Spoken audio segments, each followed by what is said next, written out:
So we have Logan Albright, who is one of the producers here at Free the People, and he's a big fan of your podcast. He has found a Tolkien quote for you that we would love for you to analyze. And by the way, if you didn't know this, we have a libertarian bent here. We don't apologize for that, but here's what he said. My political opinions lean more and more to anarchy, philosophically understood, meaning the abolition of control, not whiskered men with bombs. Yes, that was the. What do you think about that?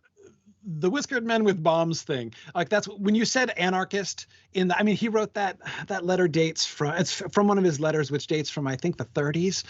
So when in the 1930s you said an anarchist, everybody imagined a guy with a mustache and throwing bombs at things. Like that was the classic model, right? And so he said, like, no, I'm not an anarchist in the sense of I want to chuck bombs at things, right? I'm an anarchist in the sense that I think people should be left alone to govern their own affairs.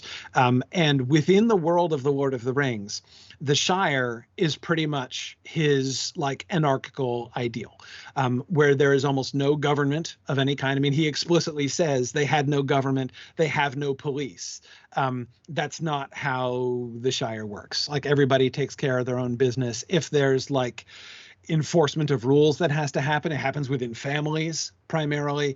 There is a mayor, right? There is an elected official, but all he does is preside at feasts. Like, he doesn't actually have any real authority. And that was very much Tolkien's vision. Now, of course, ironically, the other form of government that he celebrates is hereditary monarchy. So it's like all or nothing in Tolkien's world as far as government is concerned. But there again, he's mostly kind of focused on working out the mythic ideal. Like, what does it mean for there to be a good king? Like, what does a good king look like? And of course, one of the conclusions, if one were to want to apply his study of kingship in the real world, I think one could certainly not fail to be struck by how little modern political leaders fail to live up to the models that he puts forward for, if you want to wield executive power, this is how it should work. And it's not how it works. One of the things, I think it was actually in that same letter as that quote that you just mentioned, Tolkien says, quoting a Catholic Latin saying, one of the, unfortunately, this was sort of a ritual formula, which totally undermines its actual usefulness. But part of the formula of becoming consecrated as a bishop was the candidate would have to say, noli episcopari, I do not want to be a bishop, right?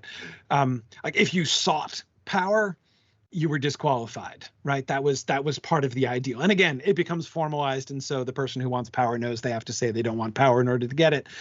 But anyway, he alluded to that in that same letter. And he said, I think for leaders, for people in government positions, the